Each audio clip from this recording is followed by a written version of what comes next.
book. We'll also be celebrating our open exhibition, the success of the festival, and wishing everybody a very happy holiday. Traditionally, after that, we close for 3 weeks. So we'll be back after this week in the new year. But in the meantime, if you have a look at the festival website, you will see that we have lots and lots and lots left for you to do. Our festival this year has been different in many ways to any festival we've run before, but we like to think of it as an expanding bubble. And as each event is added, that bubble gets bigger and bigger and bigger, and then it stays very safe and secure for you to enjoy at your leisure. So, for example, we have 4 exhibitions that will remain online for you to explore. There are activities related to those that you can engage with. We have a range of family activities, including puppet making and downloadable sensory stories. We have lots of performances for you to watch. Many of those also involve activities that you can do at home. So, really, there's lots to look forward to, even when the festival is finished and we are closed. When we come back in January, then, as we have been doing since March, we'll be continuing with our live stream Together Unlocked. That goes out from 3 to 4 o'clock on a Monday, Wednesday, and Friday. We're always looking for new content, new contributors. So if you have a project on, please let us know about it. We would love to interview you, have you as a live guest, show your videos or your artwork. Really, just let us know. If you have a look in the live chat, you will see our email address. Slightly, well, the email address isn't misspelt. We are actually together 2012 CIC, and that's the name you will need to use if you're looking for us on YouTube. But the email address is absolutely correct, info@together2012.org.uk. The British Sign Language interpretation and captions will start at 7 o'clock. And to view those, you do need an up-to-date copy of Zoom. And unfortunately, you also need to be using a computer. Zoom only offers a cut-down version for mobile phones and tablets that doesn't support the Spotlight facility, which allows us to bring you the British Sign Language.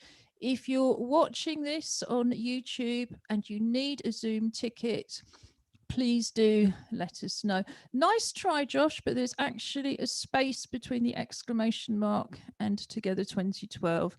For anybody who's watching us on YouTube, on the Zoom, various things are coming up on our live chat that you can't see, but we can see your live chat. So if you have anything that you'd like to say to the panelists or ask the panelists, there will be a Q&A session.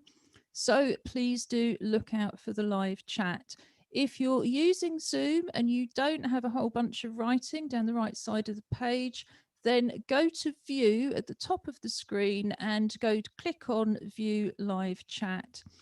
To send messages using live chat, then you go right to the bottom of that panel and you'll see a kind of option where you can send messages to panelists or to other attendees.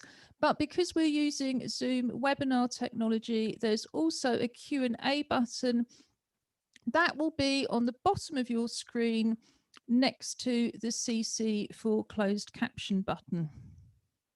For some reason, I don't have that button on my screen at all at the moment, and that's quite inexplicable. But we do have global real-time captioning providing the captions as usual. And we have Chris Burrows from Burrows Interpreting providing the British Sign Language interpretation. I'm just going to have a quick sip of drink because, as you can imagine, after more than 4 weeks of talking, my mouth gets a little bit dry.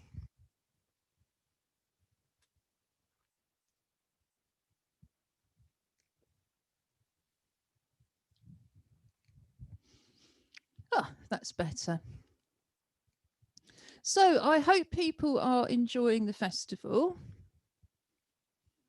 And like I say, we've had 4 weeks worth already. We've just finished our film festival, and that has just been, well, a wonderful occasion with too many films to even think of naming. Many of these films, the shorter ones anyway, are available to watch through the festival program. Like I say, we just expand our bubble, we don't burst it. So if you go onto the film festival program, you can see films of all the events that took place, and you can watch many of the films. Events included a session from Equity on the power of the union and another one from Beck to the production union. We have talks on how people have filmed successfully in the age of COVID from broadcast correspondent Jay Hurst, and also from Little Cog, who created Funny Peculiar with the actor Liz Carr from Silent Witness. That whole film is available to watch via our program. Then on Thursday night, we interviewed Justin Edgar. I was going to say Justin Redker for no apparent reason. So Justin is the winner of our CAT Award for Lifetime Achievement, not least for his Reasonable Adjustment exhibition, which is one of the 4 exhibitions that you are able to explore today. So Justin's exhibition is a website with films, photographs, and much, much more. We also have 2 exhibitions that use virtual galleries, which is really interesting if you haven't had this experience before. Shadowlight Artists are presenting their Luminous exhibition, which also includes 6 films. And Ali Z is presenting her exhibition, The Starving Artist. Both of those exhibitions, like I say, you navigate virtual galleries, really interesting experience. And if you're an artist yourself, one of the things we found fascinating is the fact that you can literally design your own gallery rather than fitting your work into somebody else's existing gallery. Oh, I'm going to need another drink.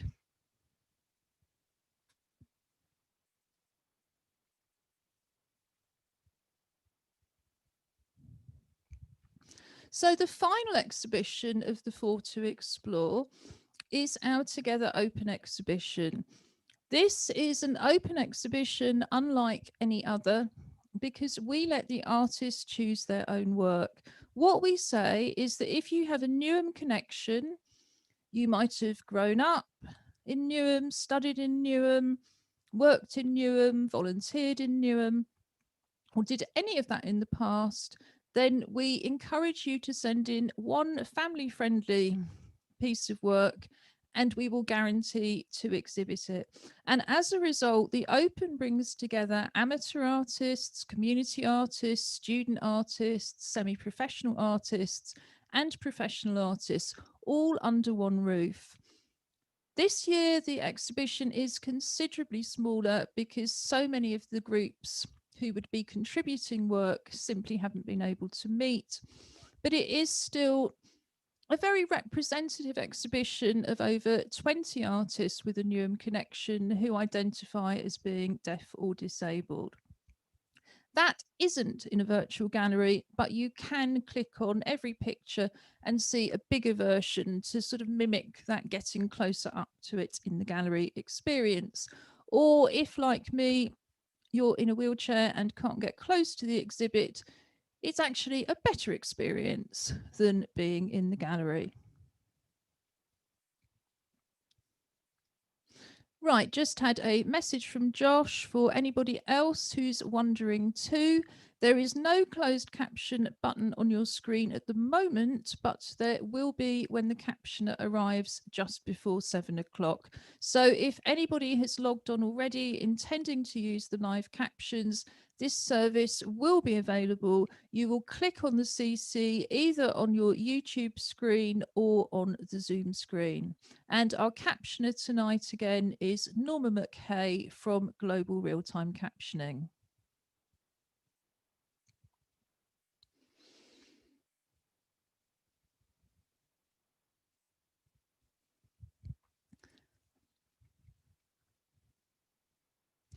Sorry about that, just needed to take another little break. One of the things the Yes, one of the issues I'm struggling with today is the NHS's failure to deliver my medication. So I have a particularly dry mouth at the moment. Apologies for that. I won't start ranting about that because that's not what you're here to listen to. You want to hear much, much more about our wonderful festival. Let me tell you about the live events we had at the weekend for the film festival. On Saturday, we had Sign Dance Collective International present their Time Project films. It was a presentation that could really only have happened in 2020. One of the company members who was doing the live audio description was in the Bronx. The artistic director and company manager were in Croatia, and their technical support was in London. The Time Project is a wonderful group of films, again, entirely free to watch online now through the links. And what the company did was put out a call inviting absolutely anybody to make a short film on their phone and send it to them to incorporate into their work. And they've then created poems in response, editing in response, so that these pieces haven't simply been shown alongside the company's work, they've become part of the company's work. And this was subsequently given our CAT Award for the best accessible film, because we felt that access is usually about the audience. It's about whether you get audio description, it's about whether you get captions, it's about whether you get British Sign Language interpretation, it's about whether you can get your wheelchair in the first place. But it isn't about actively participating in the work. And we felt that that Sign Dance Collective with the Time Project really took access to a completely different level. So that is a wonderful set of films, well worth exploring. And the 1 hour film of the event itself is, of course, on the website. On Sunday, we had Shadowlight artists from Oxford present the films in their Luminous project. And again, it was a really interesting experience. Most of the artists had gone into Film Oxford, but all had, of course, to be in different rooms. Some of the artists were at home. They've got very limited experience of technology, but it was absolutely fascinating. And we were delighted when Danny Smith from Shadowlight won the award for the best dance film. Now, let me see if I can remember. Flashback. So Flashback is a film created by Danny Smith. He started with the music and a very strong idea that he wanted to create choreography around his biography, including a history of harassment and abuse. He was going to film that in a studio. COVID came along. So he took the production outside and filmed it in woodland. And really, it's only improved the piece. So although the Dance Award and the Drama Awards in particular were very, very closely fought, eventually it was decided that Danny's film was the best of the lot. And we've seen the Shadowlight artists consistently drive up from Oxford to attend the festival, to present films at the festival.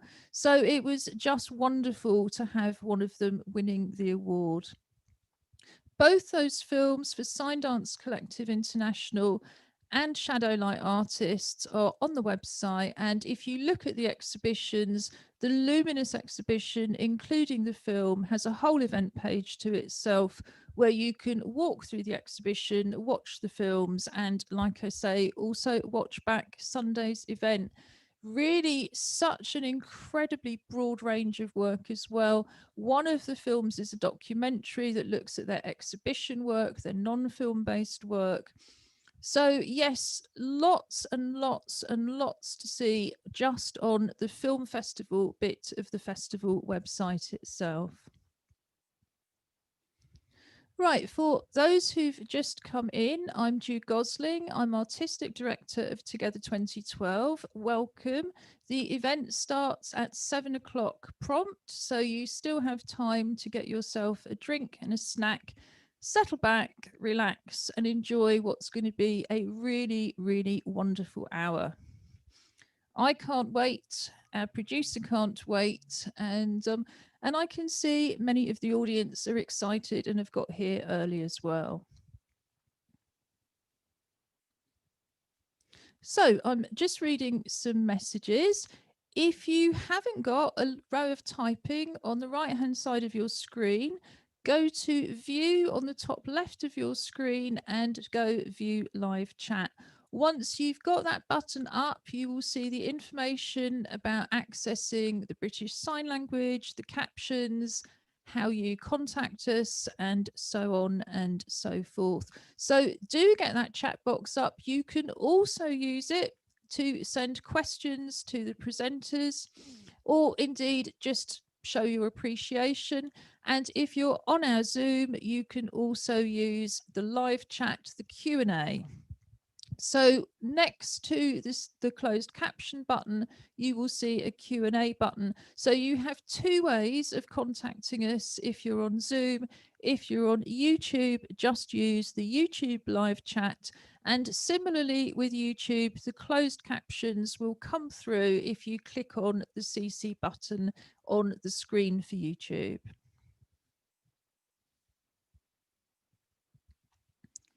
And for anybody who can't see the live chat, our website address is www.together2012.org.uk, and you can contact us by email simply by emailing info@together2012.org.uk. If you haven't come to a Together event before, we have a regular e-newsletter. If you go to the website and go onto the contact page, you can sign up for that newsletter.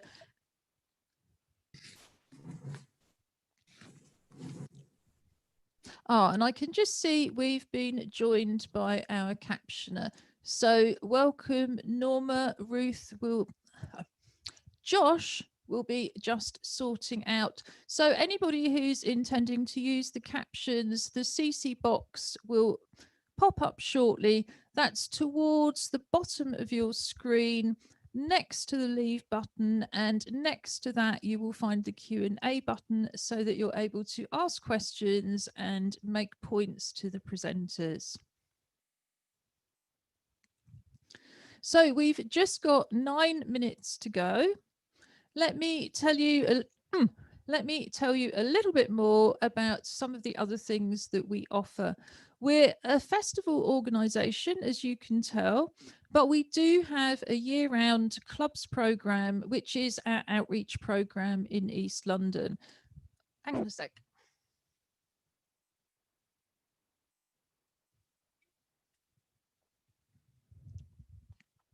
Apologies, I have a very dry mouth tonight as a result of medication not being delivered.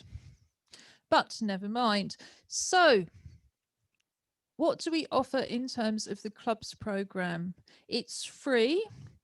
It's free to anybody who can get to East London. And at the moment, it's free to anybody who can get on to a Zoom. On a Tuesday, we have, and again, we've cut the times back just because of screen fatigue. On Tuesday, we have Make and Natter from 11 o'clock. You can either bring any of your own craft projects and just join in the natter, or join in with a simple craft project that we will introduce based on things you already have at home.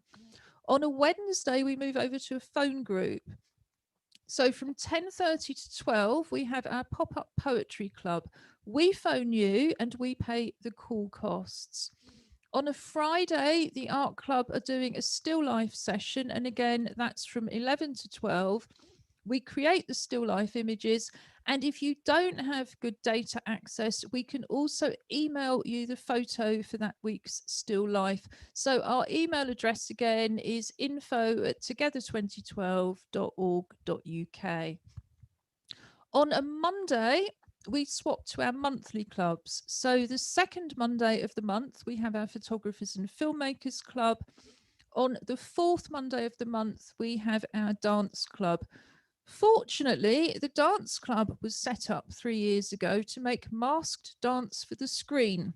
So we were ahead of the game. So masked dance for the screen is what we're doing. At the moment, we're dancing without masks because we're all behind our own screens.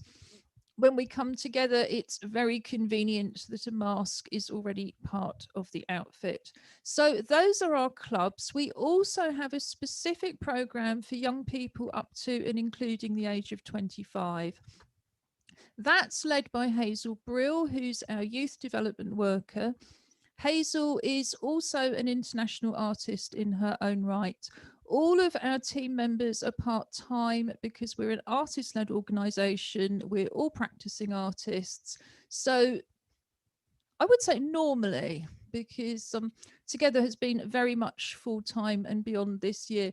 But normally we're all engaging in our own practice as well.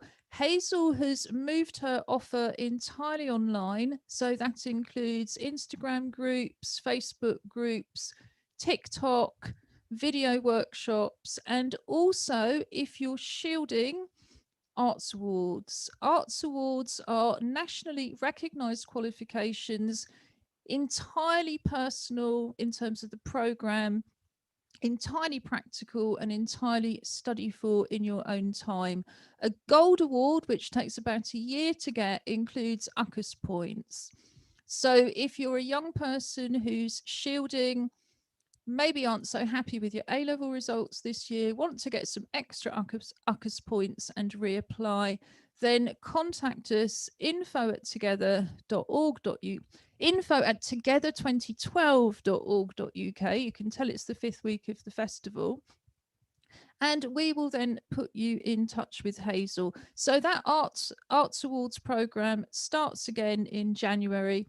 We'll be presenting some of the young people who've earned their Arts Awards this year with their certificates virtually. Anyway, on Thursday at our end of festival party. The end of festival party on Thursday from 7 to 8 will be largely open mic based. We're publishing the Together anthology of poems as an ebook earlier on Thursday. And so we'll be celebrating that with some poems about togetherness. There'll also be some live music, the Arts Awards presentations, and I would like to say much, much more, but what can you really do? Much more than that in an hour on Zoom. But we're looking forward to it nonetheless. It's a tradition that we always finish the festival with a party. This festival has gone extraordinarily well, all things considered, with better and more diverse audiences, a bigger range of artists, more international input, more international audiences able to join in, and much, much more. So we'll be celebrating on Thursday at 7. You're able to get a free Zoom ticket as usual. And if you're deaf or hard of hearing, it's much better to get a Zoom ticket because not only do you have the British Sign Language interpretation, but you're in direct contact with the captioner. However, it will be streamed on YouTube just like this. So either way, do join us on Thursday. Then on Friday, we have Together Unlocked, and then we close for 3 weeks. So we've just got 3 minutes to go. So if you're on the Zoom, you should now be able to see me, and you should also be able to see Chris Burrow from Burrow Interpreting. Hi, Chris. Hello, Ju. Really good to see you. Chris has been one of our interpreters for more years than I can begin to remember. I can't actually believe that this is already our 9th festival, particularly when it was supposed to be a one-off for 2012.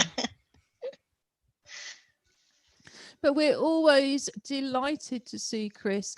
Something else you can explore through our website is films of performances and events from previous festivals too. And I'm quite sure you will recognise Chris in a number of them, whether they're outdoor street art parades or indeed indoor artist talks.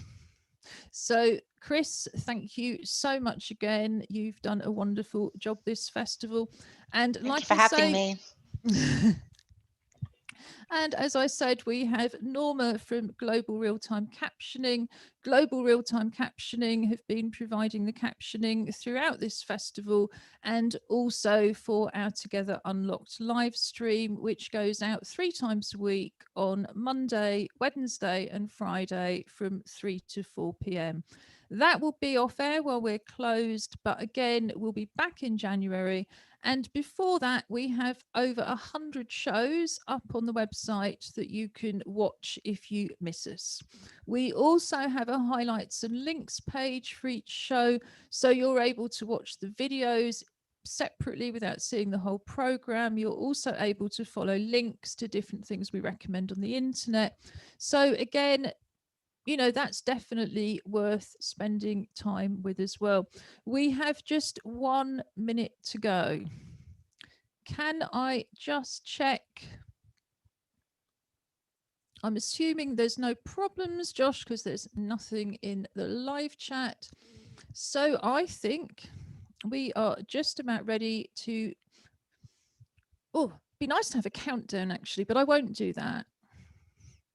If only because I'm bound to start getting the numbers wrong, and that would be really embarrassing. So here we go. It's 7 o'clock. Welcome everybody to the Together 2020 Disability History Month Festival. This year has the theme of making history, and today's event is no different. I'm just going to do a little bit of housekeeping, and then I'm going to hand straight over to Ruth Mariner from Gestalt Arts.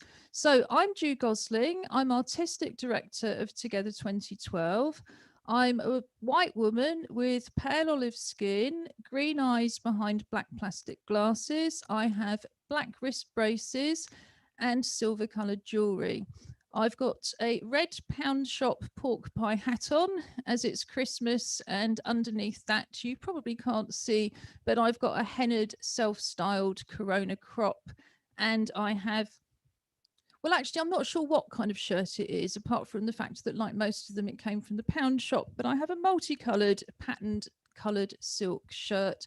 Behind me in the background, against a grey silver curtain, you can see part of our graffiti banner that says Together 2012, and also a sort of miniature Christmas tree that runs through rainbow colours. And I've also got a little table with a can of drink and a phone. I just need to let you know this is best viewed in Zoom on a laptop or a PC. This is how you will be able to see the British Sign Language interpreter, Chris Burrow. Unfortunately, if you're using a mobile or a tablet, you will have to wait for the recording to be able to see the BSL. This is just a limitation, unfortunately, in Zoom. If you wish to use the closed captions, go to the bottom of the screen and click CC, and the closed captions are there both on Zoom and on YouTube. So I'm about to hand over to Ruth Mariner from Gestalt Arts. The final thing I wanted to say is Ruth will be asking for feedback through this session. There's a Q&A button if you're on Zoom, and if you're on YouTube, then please do use the live chat. But welcome, Ruth. Hi, thank you so much, Ju, and thank you for your excellent introduction. So yeah, I'm Ruth Mariner from Gestalt Arts, and I have brown hair, a fringe that I've had since I was 5 years old, and I am wearing a bright yellow top in a very plain looking apartment, because I'm currently just in Germany and not in my usual house. Really wonderful to have everybody here today. I'm the writer and director for the project, as well as being the kind of company coordinator. And I just want to introduce my team before I kind of give a bit of a background about the project. So should I pick people? Shall I pick Bethan first, if you want to introduce yourself? Hi everyone, my name's Bethan Langford. I am a operatic mezzo-soprano, and I suppose this piece, we'll go into it, but this piece was inspired by my experiences as a visually impaired opera singer. I also have a fringe, very proud of my fringe. I'm brunette, I'm Caucasian, and I'm currently in my parents' spare bedroom because I'm staying at their house at the moment. Nice to meet you all. Thank you. Laura. Hi, thank you so much, Ruth, for passing over to me. My name is Laura, and I'm the composer for the project. I'm a white woman in my 30s. I have very short hair and I don't have a fringe.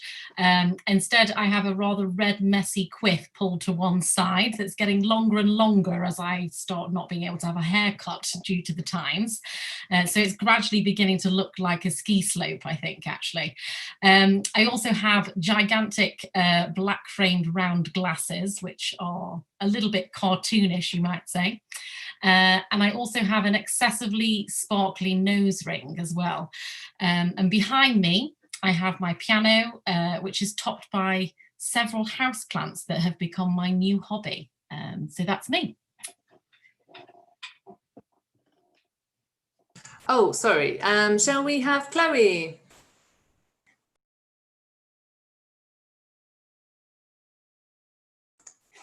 Oh, Chloe, I can't hear you. You're on mute. Hello, can you hear me now? Yeah.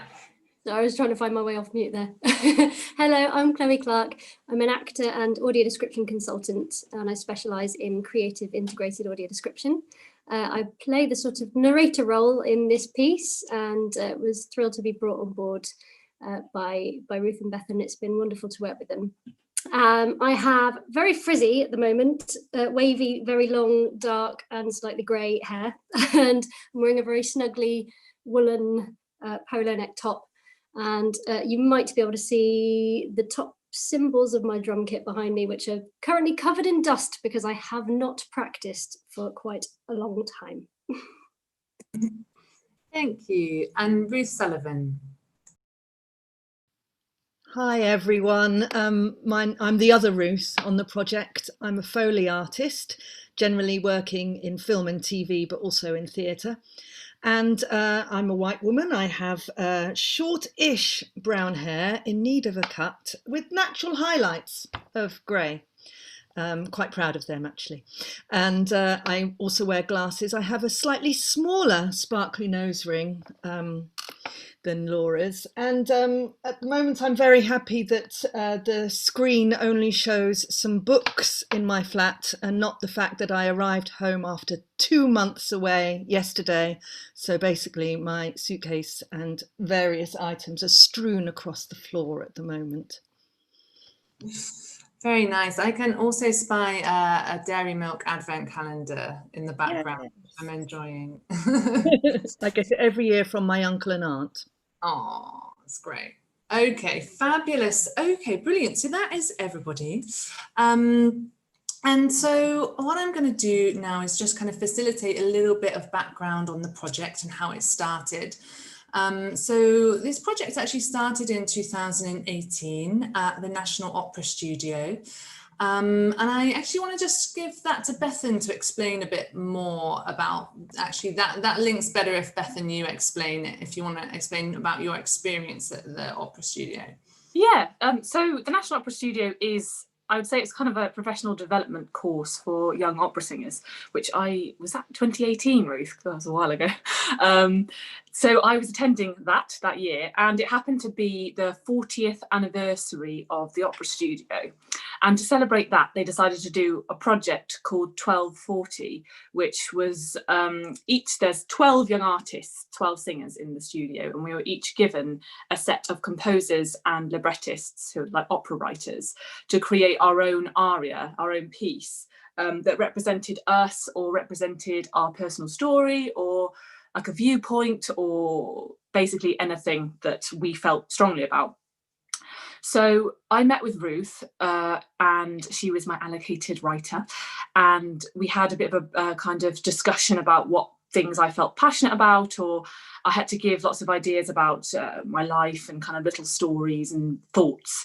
And I gave a load of stuff, and then I was a bit nervous, but the thing that kept coming back to me and I kept thinking about was my visual impairment. And it's something that for many years I haven't really felt confident in talking about. As an opera singer, I never would often be open about the fact that I had a disability in the industry, and I often kind of felt embarrassed or I got upset talking about it. So I kind of thought this could be an opportunity for me to actually find inspiration from it and empowerment and kind of talk about it in a really positive way. So I spoke to Ruth about it and she really picked up on this and said, yeah, this is really interesting. So we'll try and make a positive kind of metaphor for this. And she came up with the idea of evolution through the progression of a whale. So an animal who is a land animal who evolves and learns and changes to become what they are kind of supposed to be in the end, which is the whale. And it was generally a metaphor about the acceptance of others, the acceptance of who I am, and kind of how disability looks in society, I suppose, and kind of how it's kind of dealt with and accepted.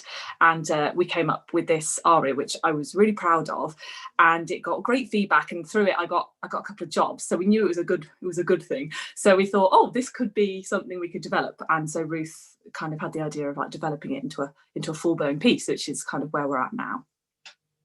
Thank you so much, Bethan. Yeah, just to kind of recap, I think it was really wonderful at the beginning of that process talking to you about your experiences. And, you know, we were searching for quite a while for what we wanted, what we felt would be a good source material. And I really felt that for you, your whole tone and manner changed when you started talking about this issue, and it was clearly something that you were very impassioned about and had a great desire to use your experience to help others, which was also really inspiring. So yeah, so the original aria is actually taken from the moment where Indus, who's the main character, becomes a whale. And yeah, that does seem like an unlikely metaphor, but we actually based it in kind of fact. So I've got this book here I can show everybody. Because whales did used to be land animals. They were these kind of pig type deer creatures that lived in now what's India, in Kashmir, and gradually, through quite a slow process, they gradually went back into the sea. And it started because they had, some animals had heavier legs than other animals, and they would go into the river to hide from prey. And from that came their slow evolution. And so we've kind of created a magic realist version where we take that fact, but we explore it in quite a kind of abstracted way, where we're just talking about one land animal who then, within the scope of their own life, decides to leave the land and become a whale because they feel that's their true calling. And we were looking at this, in relation to exactly what Bethan said, but also, I guess, a wider frame is the social model of disability and the fact that this mammal would feel that they're better suited to the water, and it's them deciding that they want to change their environment and they are more suited to one environment than another. So that's kind of the origin. So Josh, would it be okay just to play a little bit of the aria? Now, the original aria was, as we've said, written by me. It was directed by an amazing director called David Sulkin. And it was also composed by Cameron Dodds. And this was part of a performance, in 2018. So if we just play a little clip of that, is that okay, Josh? Well, we just saw it and then it went away again. The stage is dark and we're back quite a long way in time.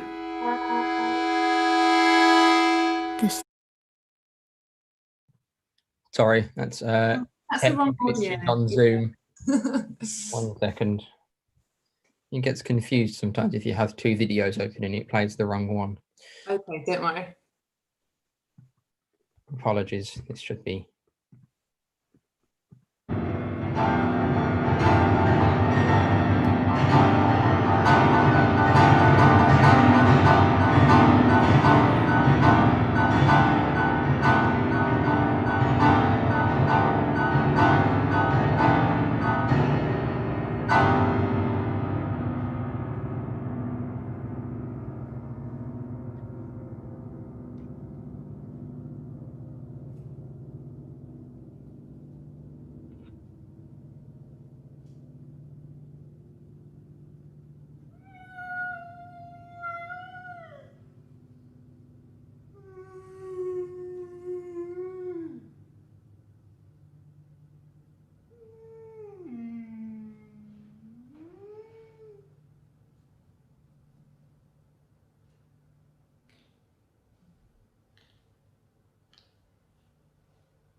Thank you, brilliant. Okay, so as we just saw, that's Bethan performing her own character of the whale, and it came with different kind of vocal techniques that Bethan elaborated on. So the question after this was like, how do we turn this into a fully staged work? And of course, dealing with this issue of visual impairment, then I mean, I had no experience of that at that stage. So we started to research about how we may be able to turn it into something that was about this issue, and of course was inclusive to that audience. So after that, we then kind of took the project to another composer, Laura Bowler, who's here with us. And I just wondered, Laura, whether you could talk a little bit about your kind of input and your kind of vision for turning this into a kind of full piece. Yeah, no, of course. Thanks, Ruth. Yeah, so Ruth originally approached me about being part of the project, and she also showed me the original aria that Cameron, the composer that they'd worked with on the original showing, she showed me that video, and obviously I saw that it was a beautiful idea, and also that Bethan is the most incredible performer and singer, which was incredibly exciting for me as a composer. And then following from that, Ruth and I had many conversations about where this project might go, and those conversations are still kind of happening, and what's going to develop and how the form of this piece is going to work. But one of the things that we were keen on is that this project will be able to kind of be accessed by many people, so that it will be able to tour kind of nationally to many different spaces. And so it was really important to think from a composer's perspective, how can we make that possible? Because obviously if it's lots of musicians, it makes it more expensive and more difficult for it to go to as many communities as possible. So we talked about what could be possible musically, and I suggested, and you'll hear this in the video when we show you of what we've been working on, I suggested using the accordion as the instrumental background accompaniment to Bethan's voice. And the reason for that is because the accordion is such an incredibly diverse instrument. It's almost like an orchestra in one kind of package. It can do so many different things. It's got amazing different sound worlds that can be explored. And I really felt like that instrument, both because of its portability, so it was practical for the project, but also because of the many different worlds that it can evoke, would be really kind of useful and a really kind of inspiring way to explore the metaphors that are in this piece and what we're looking to create. And then one of the other aspects musically that I became fascinated by, and you will have heard this, I'm sure, in the last video, is whale song. Whale song is unbelievably fascinating. I've actually always been fascinated, particularly by humpback whale song, which is hugely complex, and they sing these incredibly long, beautiful lyrical lines that actually have this amazing, skillful development of kind of musical motifs that's almost like it's been composed. And I found that fascinating. So some of the material that both you heard in that aria, but also in the video that we're going to show you, take some ideas from whale song as well. So that's one of the other aspects that I was interested in musically. And then the one other thing that I think is quite interesting to share is that when we were talking about what the different kind of formats that this piece could take if it was in a theatre space, what would be interesting for the storytelling, what would create both something for like that was accessible to many different kinds of audience members. And one of the things that I suggested to Ruth was that maybe we could explore the technique of Foley. And Foley being, I mean, I'm sure that Ruth Sullivan will correct me on my actual kind of description of it, but essentially from my perspective, it's the use of kind of objects and materials to create sounds that evoke something in the storytelling or something. But I'm sure Ruth will give a more precise description of it. I'm definitely not quite getting that. But essentially, I'd witnessed Foley work on stage in a theatre piece, and it just really inspired me, and I thought it would be a really fascinating thing to add to this project, specifically because we are very much thinking of it as a piece for obviously visually impaired audiences, and I felt like Foley art would be a brilliant way to kind of magnify the oral experience of the work. So yeah, so that gives you a little bit of insight into where the conversations that we've been having about from a sound perspective and a music perspective. Yeah, I'll pass back to Ruth. Brilliant, thank you so much. So actually, I think what I'm just going to do is skip. I know we've a little in our pre-chat, we've agreed a different order, but I think it would really follow on to talk about the Foley now. So Ruth, would it be okay for you to just talk about your role in the project? Yes, of course. Yes. And thank you, Laura. Yes, that was a perfect description, actually. I mean, generally, Foley is used, as I said earlier, in film and TV dramas. We have to recreate everything, every sound that an actor makes in a scene, from footsteps to pouring a cup of tea to fight scenes, everything. And the brilliant thing about doing Foley for theatre is that we're allowed to create sounds and use props to add to the atmosphere of something, rather than being quite as prescriptive as having to do every sound that you see. And this allows us to use props that are perhaps a bit more, dare I say it, imaginative. They might be more interesting to hear or to see even in action. And they also have to have a slightly more simple and immediate effect. So, because you can't build layers of sound, which you would do if you were working to a recorded feature film or drama. I'm just going to hold up a couple of props though, first of all, because you might recognize these. If I play them together, I'll show you and I'll explain what they are. They are coconuts. And yes, we do still use them for horses, except we don't clatter them together like that. Thank you, Monty Python. We actually use them on the ground. So I'll just put those to one side. So just to bring another prop into play, one of the wonderful things about Foley is the tactile nature of the props. And I'm hoping that I can convey a little bit of that through my laptop. And also I'm hoping that you'll be able to hear some of this.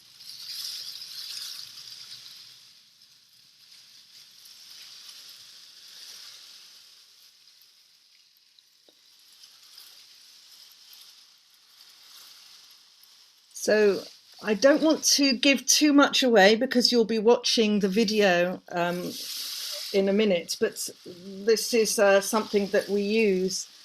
And what I love about it is that it's something incredibly synthetic. It's videotape, but it can sound like the rustle of leaves in a tree. So an atmospheric sound. But it can also give a sense of drama and purpose for maybe a character, Indus, say, walking through undergrowth. And then maybe running away from something, for example. And I'm going to demonstrate one more prop and then I'll pass back to Ruth. But this is one of my favourite things.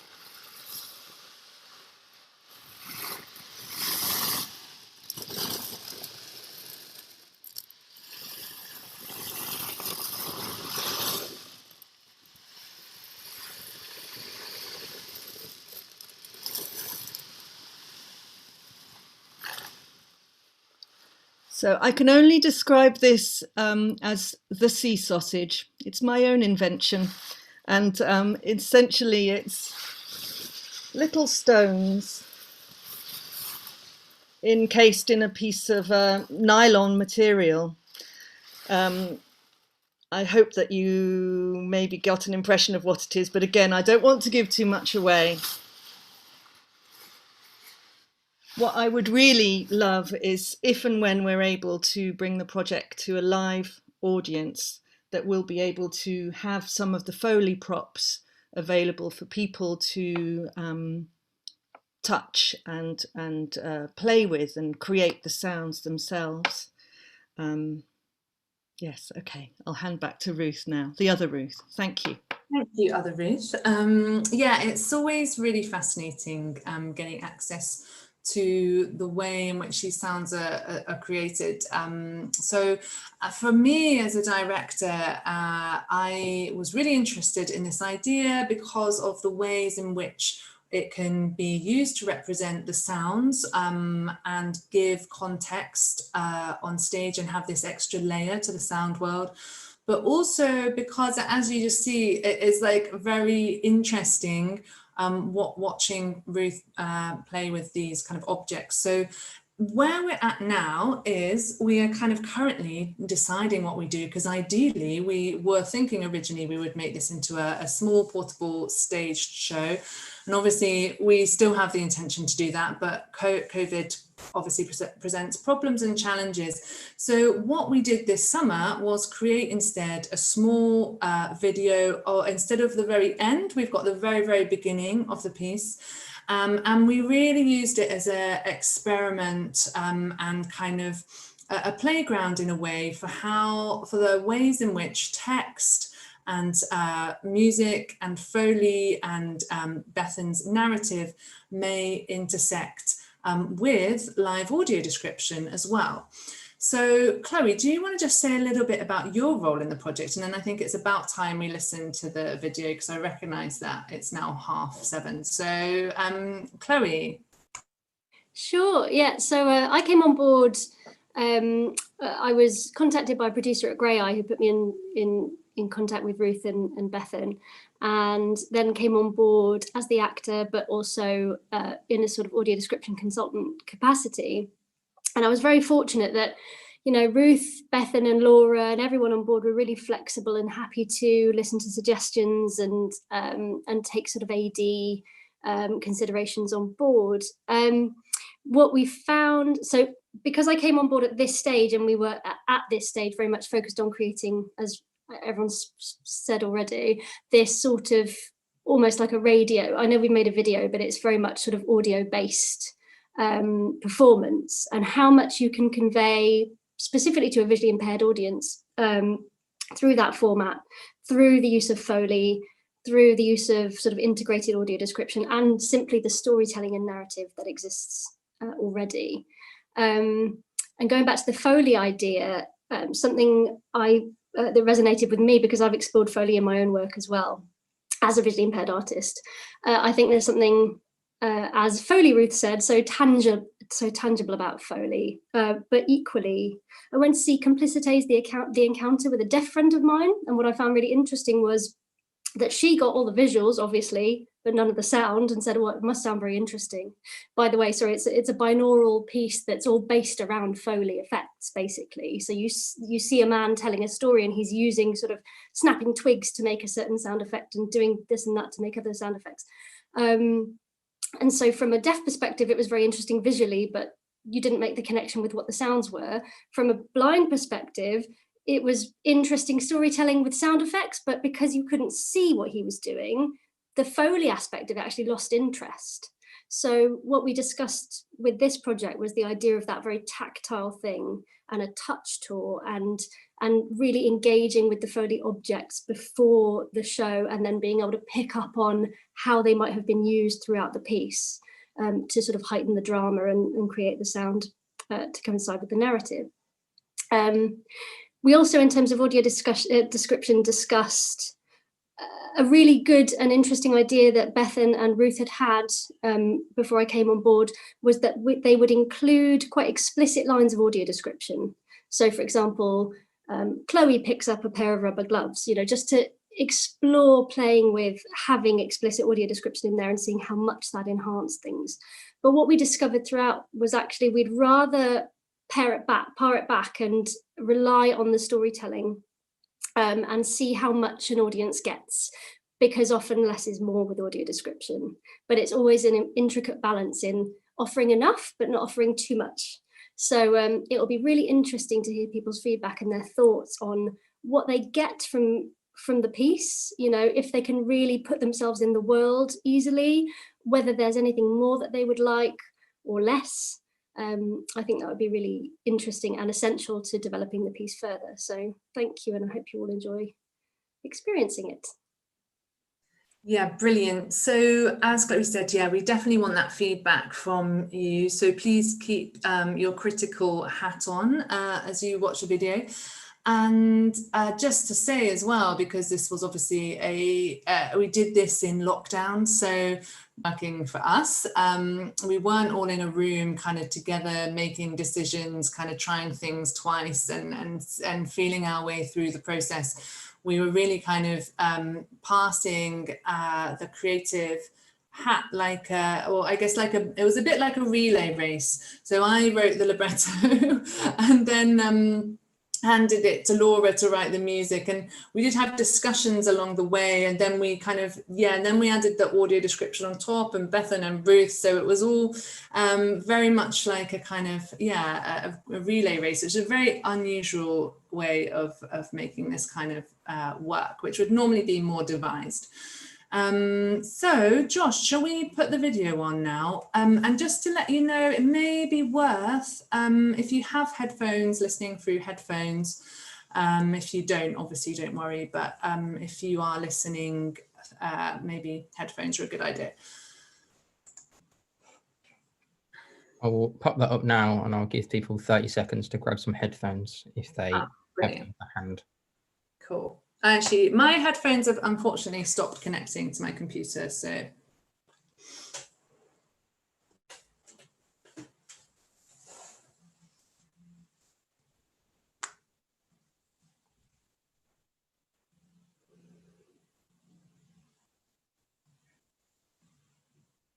The stage is dark, and we're back quite a long way in time. The start of a world that's just becoming familiar. The dawn horse takes unsteady steps on newly formed hills. Grass widens and forms large plains. Mammals become dominant. This time is called Eocene.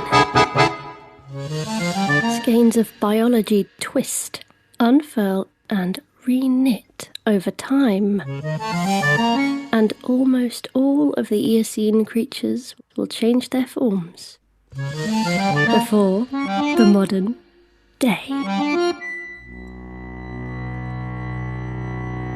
One of them is the Indo-Hyas.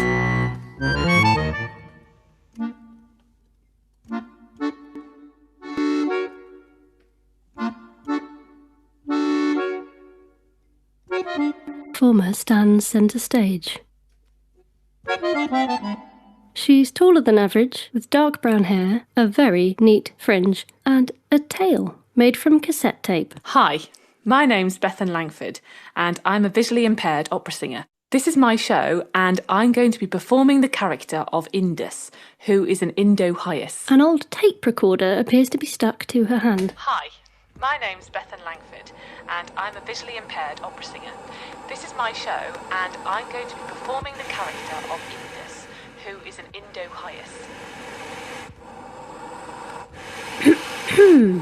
That's Chloe. She's shorter than me and is Caucasian, with long, dark, scruffy hair. Hey! She's wearing black trousers. She has no tail. Bethan arches her back. Bethan bends her legs. And here she is, an Indo-Hyas.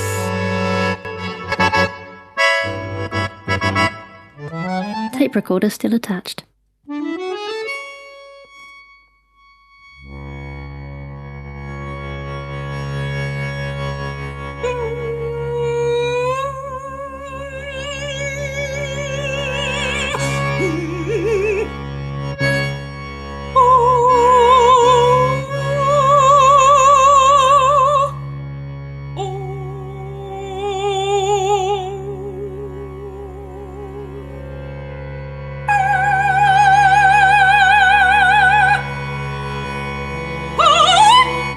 Plants with taut wax leaves and green stems grow thick across what is now Kashmir, India. It's hot, and the sun's rays press through the humid air.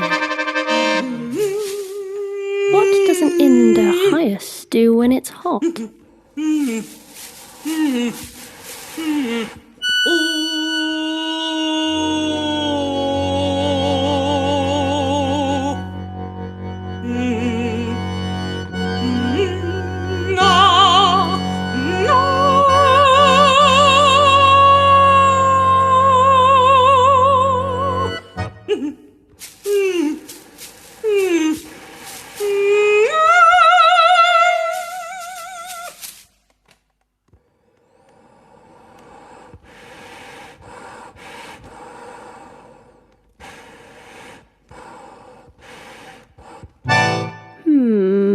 What we know about Indo-Hyas is what we have pieced together from fragments.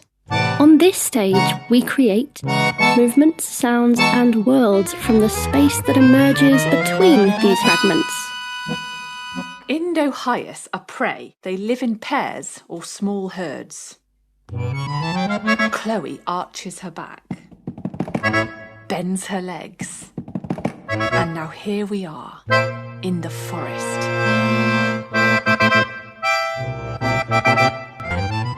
Our movements are timid, tense, quivering.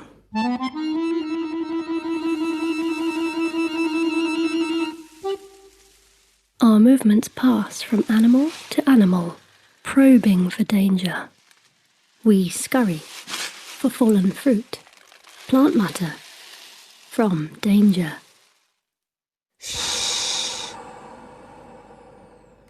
Listen for any impulse. Run! Run! And we run, hooves beat, mud flies. Eocene sun draws sweat. Stems whip, snap back. Through leaf, fern. Stems whip, snap back, hooves beat, mud flies. Zoom in. Bethan playing Indus. Running, running. Tape recorder still stuck to her hand. The tape recorder drags against tangled roots. It's stuck. Wings beat high above. Scanning. Searching. Come on, come on.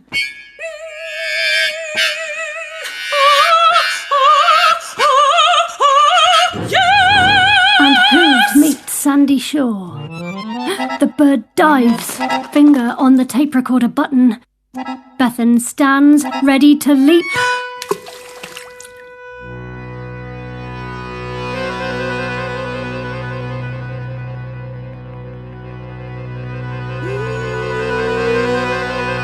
Our bodies become weightless. The birds close and stay.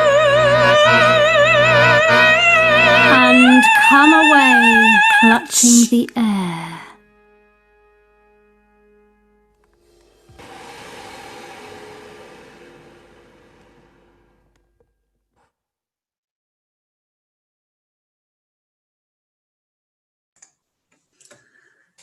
Cool. Thank you so much. Thank you for listening and watching. So we have a couple of questions that we feel would be useful in order to take us to the next stage of development.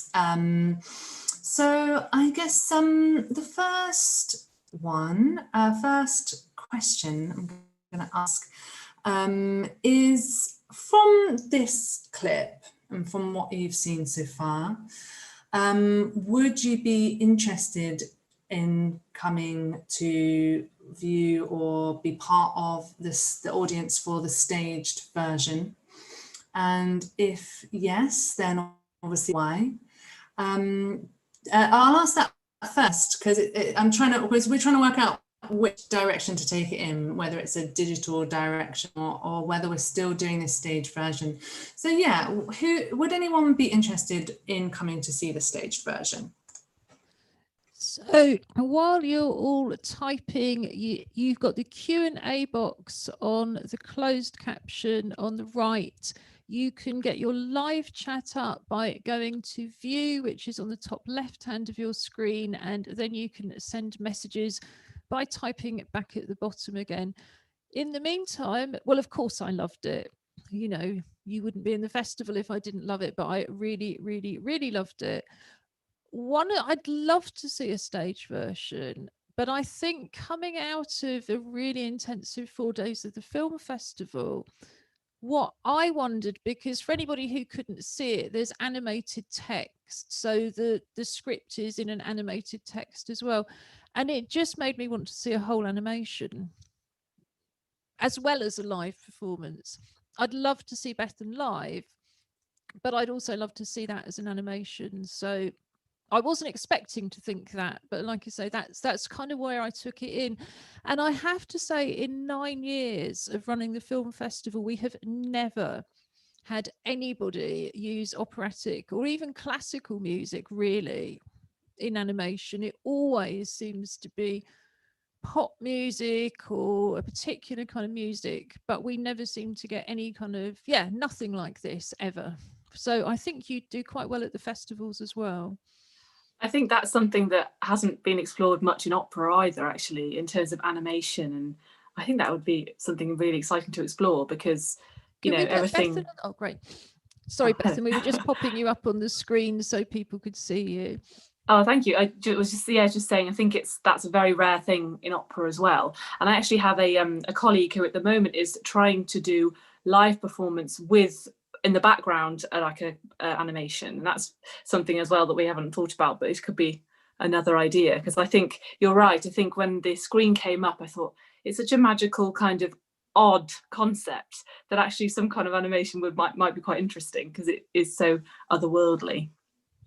Well, it's certainly a way of it. I mean, I think the first thing I thought, of course, was it's just something that you can, you know, in a drawing, you can go anywhere without the constraints posed by COVID and Zoom. But yes, I mean, I think you could also explore kind of wild kind of, I mean, you could develop the character through it as well. So we've had a few responses coming up. Susan C says, yes, definitely. I would like to see both the staged version and also a digital version. They would be different experiences. Alison Marchant, who's a mid-career installation artist who runs our clubs program, says yes, she would, but she also really liked that with just the use of text, monologue and sound. Nobody's using our Q&A box yet. I don't know, Josh, this might be asking too much, but we'll both try and see if we can get any responses up from YouTube. But certainly everybody so far wants to see you carrying on, but yes, widening things out even further. What's the next question, Ruth? Oh, you need to take your microphone off. I want to take my microphone off, sorry. Okay, so we've kind of answered that. So we were going to ask as well whether it would be effective as a radio play. So we're kind of, people so far are saying that both versions are different, but both interesting. I guess one thing would be really useful to know is with the audio description, was there too much or not enough? And, you know, where are those places where there may have been too much going on? I didn't find it too much at all. Oh, so we've got nothing on YouTube at the moment. That saves me having to check. Thank you very much indeed. Josh got much quicker fingers than me. Well, for me, and of course, as we were saying at the beginning, particularly from Chloe, it's very subjective, isn't it? I think it stimulated an awful lot of thinking, which for me, as somebody who works in visuals and sound, made me come up with the sort of thinking of the animation. It didn't make me need to see a human being. I think that's interesting, because some things you just think, no, this just isn't enough. I need to be able to see it. It was more about kind of, oh, it'd be interesting to see another representation of this text, this monologue. So for me, I thought it worked really, really well. So Susan C is saying that she liked it. She felt she had different options for engaging with the work. And it sounded like that was quite important to you at the beginning, Ruth, for people to have different ways of experiencing it. Yeah, definitely, because we're absolutely trying to cater for different audiences. And my personal kind of understanding of theatre is that it is always an act of collective imagination.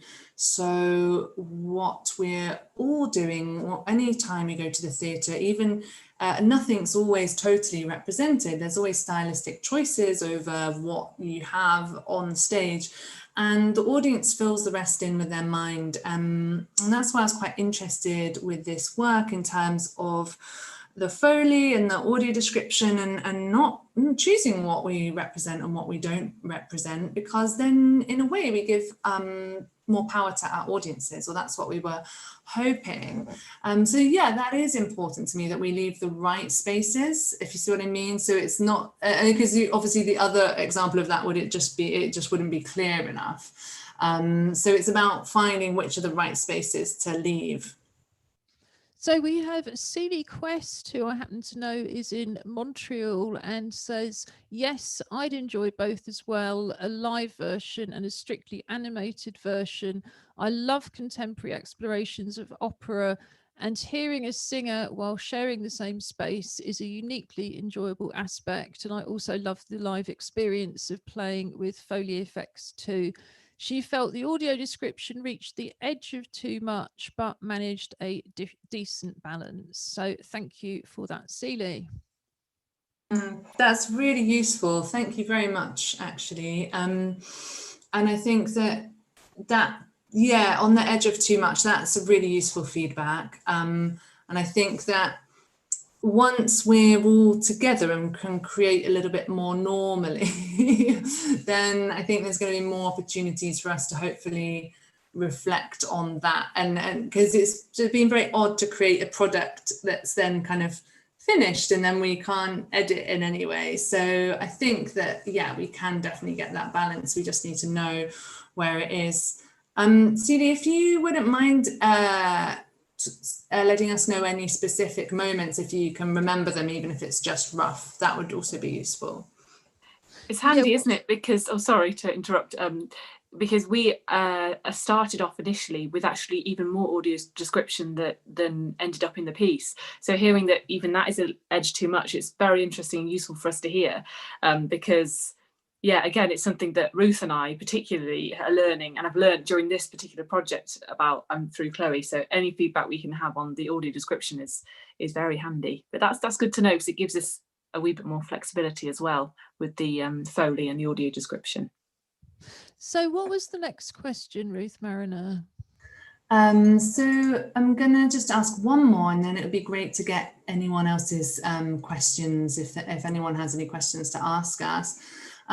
Which is like, how involved or immersed did you become in the world of the piece and the narrative of the character? And while you're thinking about that, I have an anonymous attendee. That's the name on the thing, which is fine. We do stress to people, you do not need to give your real name to come onto the Zoom. And they say, I'm coming to this as a live concert promoter who loves experimental music. I liked the poetic quality of the text on the screen and can see this being combined with a live performance. Maybe that's something we've learned over this odd period, that live and online can be blurred. I'm less intimidated by the genre or the blurring of these than understanding the protocols of working with the politics of disability, which is why I'm sending this anonymously. We don't think it together there are any stupid questions, so please, anonymous attendee, do contact me for a private chat. Probably best after we've had our 3-week closure, because as you can imagine, I've not had a day off for some time, but we would be very, very pleased indeed to talk further. And anybody who wants to talk about the politics of disability, please feel free. It's only by talking without judging that and sharing, because everybody's got different experiences and different understandings of the social model. So yes, I think that's great. And hang on, there's one more down here. Oh, they just say me neither. Sorry, I'm talking again. Just to say as well, half the reason for why Ruth and I at the beginning wanted to do this project is because I personally feel like there isn't enough. There aren't enough people vocal about their disabilities, especially in opera, and we particularly wanted to talk about kind of being a disabled artist in the world of classical music and opera. And it should be something that, we want this to be a doorway to discussion and for people not to feel embarrassed about not knowing certain things, because I certainly don't know much about audio description and about kind of the right way to do things. So I think we just want to make it more kind of public and more of a normal thing, rather than, especially within my sphere, I think in opera, it's definitely not talked about enough. So that's kind of the same person says they thought the world it created was very beautiful. On our community advisory board, we have James Rose, who first conducted with us and 2 years ago conducted a special prom. So he's currently agent of change down at Bournemouth Symphony Orchestra. So James has really started our live music club on its journey in terms of classical music. So one of the things we have in our Join In From Home programme is some playlists that we created with Bournemouth Symphony Orchestra, I think again for the festival 2 years ago. So I won't talk about those now, but just to say, yes, I think the world of classical music is finally beginning to explore these things. We're also quite close to para orchestra. And I think that's, again, so interesting what they've been doing, and so interesting, again, to see musicians we've known going in. And unfortunately, we lost Lynn Levitt earlier in the year and remembered her at the beginning of the festival. But seeing her go in playing her iPad with her nose alongside a classical violinist is really not a sight I ever thought I would see. So, I think there's some really exciting things going on, but, we find what you're doing particularly exciting. Thank you. Brilliant. So shall we move on to see whether anyone's got any questions for any of the panel? There wasn't, but one I think has just popped up. Oh, somebody's saying Dada Fest in Liverpool is doing good things. Yes, Dada Fest is an international festival that takes place every 2 years and ran last week. It's quite an intense short festival compared to our own, or at least it was this year. But do check that out. They have still got links to some of the work they showed. And that, again, that may include some classical music. So I haven't got any more at the moment. So do you want to repeat your last question, Ruth Mariner, and I'll have a go at answering it while we give people a bit more time? Yeah, definitely. What was the last one I asked? Hang on, sorry. How involved did you become within the world of the piece and the character? Well, I felt really involved. I didn't need to put headphones on because I've got very noisy neighbours, and since we started live streaming, it's just been that opportunity not to get your own back, but not to have to worry, because as well as having a soundproof studio, I have an empty house one side and, like I say, Europop central next door. So I was able to have it nice and loud, and I found it very engaging indeed. And I think for me, because I'm a visual person as well, that was where the animation came in, that I saw the text moving, but I saw an awful lot of black. And I think the image of Bethan on the website, you know, on our program, we had a lot of very good images on the program, but I still think that was the strongest image of all of them. So I think that as well was just making me think there was some beautiful imagery in the song, in the speech, but there was also beautiful imagery that you'd already produced. And I think it was seeing how beautiful it was. You know, if I hadn't seen it, and I think, again, you see the little bits of video, and that's certainly something, again, that we've found. Zoom is great, and I think it's stretching us in all sorts of different directions. But as soon as we put clips in of our performers on stage, you go, yeah, you still need the stage and the lights and the music. And even if that's being digitally broadcast and doesn't have a live audience in the same room, there's just so much more you can do when you're on the stage. So Josh is asking, have you ever been stuck on a sound and then been surprised by what ended up giving you what you were looking for? I think this is possibly for Ruth Sullivan. On the flip side, have you ever been out and about and heard something and thought you had to find out what that was? Yes. Okay. So definitely all of the above.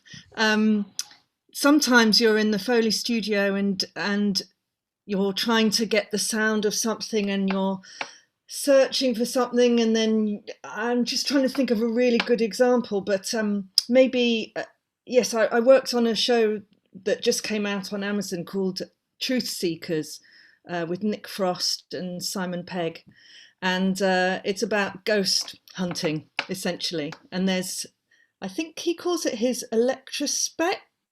It's a device that he has, Nick Frost, which is obviously a prop that's been made. And they really wanted it to have all sorts of creaks and squeaks and buttons and rattles.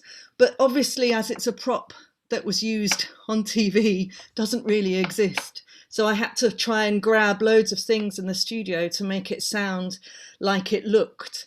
So I had an old Walkman. I think I had a staple gun and some quite bizarre bits and pieces, and we got this incredible clunky sound which just worked really perfectly. But I could never have thought that's what would work, that sort of slightly bizarre collection of things that I had to hold. Yes, I often listen to sounds when I'm out and about, and I have to really try not to walk in time with the people in front of me. That's yeah. That's not something I would ever have thought of. So we've had no more questions, points, or messages coming up. But what we're going to do is we're going to put all of the contact details on the event page along with a recording of tonight up by tomorrow. So you'll be able to play this back, follow the links. I think what we might do on the event page, Ruth Mariner, is also put your questions up, so that people can email you directly with the answers. Ruth Sullivan, I think we've all been so inspired together by Foley sound. We realised how, on the one hand, we think we're doing really interesting things with vibrational sound. And when we want a sound effect, we just log on to a library and download a clip. I know, it's just shocking, isn't it? I managed to, I think I did the soundtrack for our Charlie and the Sea Monsters film about COVID. I think it took us something like 2 months to produce it, and then I knocked up the soundtrack in an evening from free sound samples. I know it's dreadful, but don't worry, we've seen the error of our ways. Next year, I'm sure we'll be inviting you to see if you've got time to give us a workshop. We'll be exploring Foley sound, and I think we'll be exploring, as our music club, a great deal more about opera. We have a live music club. Well, usually once a month. At the moment, we have a live Zoom, but we just have had every kind of music apart from opera. So again, I think you've really inspired us to sort of widen our thinking, but it's just been so interesting. I know all of us could listen for hours, but we've actually run out of time completely. I'm going to come to Ruth Mariner for a final word in a minute. So I just wanted to say a huge thank you to everybody who's supported this event, to our sign language interpreter, Chris Burrow, to our captioner Norma McKay from Global Real-Time Captioning, and for funding to Arts Council England, National Lottery Community Fund and National Lottery Emergency Fund, who've stepped in and paid for the captioning. Thank you to all of the company, Chloe, Bethan, Laura, both Ruths. We can't wait to see the live production. Next year, I think, is still going to be a bit difficult for live. So we'd love to see any other versions you come up with. And by the time you are touring it, we very much hope to have our own brand new venue open and look forward to seeing you in East London. So I'd just like to say thanks to everybody. Final word to Ruth Mariner.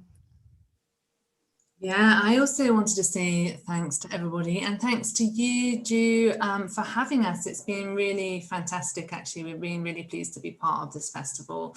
And thanks, Josh, for your support today. And thank you, everybody, for coming. Yeah, we're always, we've always got our ears and eyes open and our presence open for feedback of any kind. So please do, yeah, please do take us up on email if there was something you felt you couldn't say in the session.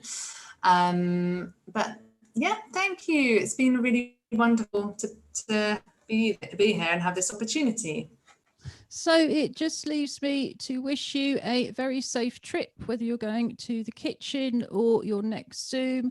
We have our end of festival party on Zoom and YouTube on Thursday. Thank you all very much. And thank you again to Ruth and everybody from Gestalt Arts and Indus.